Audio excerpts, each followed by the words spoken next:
Some of my Buckeye fans are really pissing me off, and it seems that y'all are getting more and more arrogant by the week because of the talent that we have on this team. And it's causing some of y'all to say some disrespectful things and to say some wildly incorrect things at the same time. The house is not divided. Welcome back. It's your boy, the resident Ohio State fan, Josh. I got some things to say, but make sure y'all like this video. It really helps us out with the algorithm. And make sure you subscribe if you want to hear more things from the perspective of an Ohio State and Michigan fan. Julian Fleming was a 5-star recruit who could never really get things going quite like we wanted him to. Barely had any games over 100 yards. He just got outshined by guys like Garrett Wilson, Chris Olave, Marvin Harrison Jr., Jackson Smith and Jigba, Emeka Egbuka. Even when he was given significant playing time, he was never really that guy, despite putting up okay numbers. And then when he went to Penn State, he further proved it by not getting a 1,000-yard year. Brandon Inniss, on the other hand, is just now starting to get some significant playing time with the departure of Emeka Egbuka, who's now in the NFL making game-winning catches, by the way. And Brandon is being utilized everywhere. Slot receiver, punt returner. He's even running some plays out of the backfield. He's also one of the captains this year. Can we give this man a season? Just one season before we start making outlandish statements like this. Like, what in the entire fuck is wrong with some of you? Did Mylan Graham look great against Grambling State? Grambling State's second team defense on the one catch that he got? Absolutely. Does he deserve to have more playing time because he showed improved a little bit on that play? Absolutely. Does he deserve to start over Brandon Inniss just because he made a great looking play?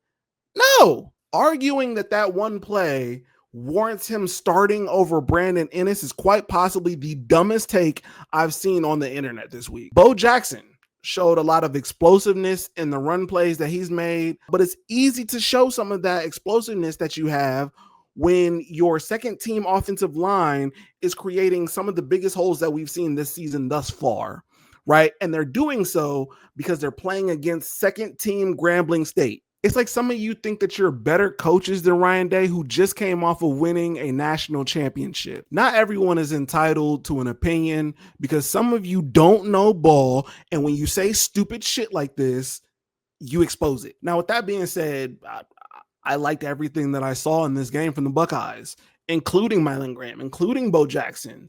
But then on top of that, man, guys like Riley Pettijohn looked amazing.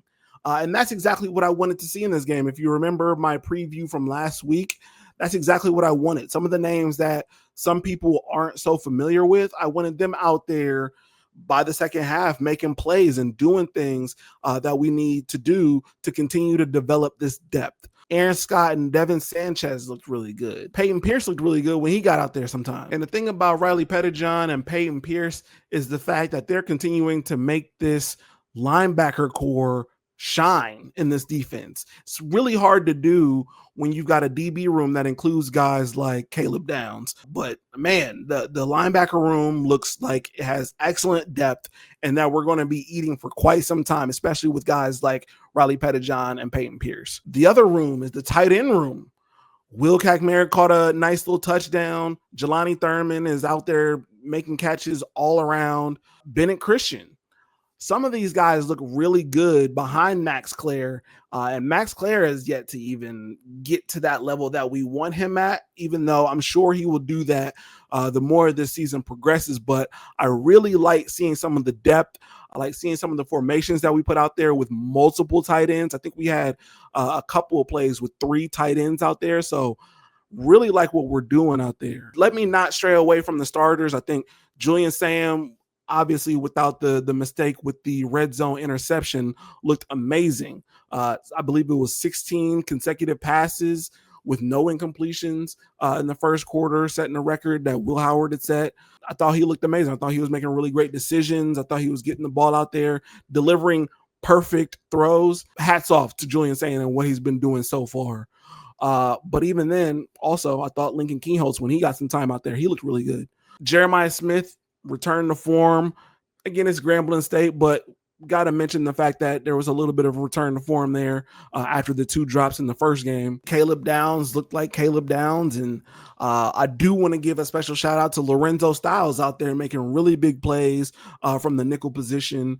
I don't think Lorenzo Styles' name gets brought up enough, but he looked really good out there this game. Not that we really expected too much different, but I love what I saw from this team against Grambling State. I look to see more of the same against OU. I think OU is obviously a better team than what we saw in Grambling State, but nonetheless, I want to see a little bit more of that same intensity, that same execution, and then developing the depth that we have behind them. It's going to be a long season, especially if we think that we're going to go to the national championship again. So therefore, developing depth, and in that, the talent that we have in depth, and continuing to give these guys more confidence in some of these games is really what's needed. And especially when we get some of these guys out there against some of the tougher games that we got.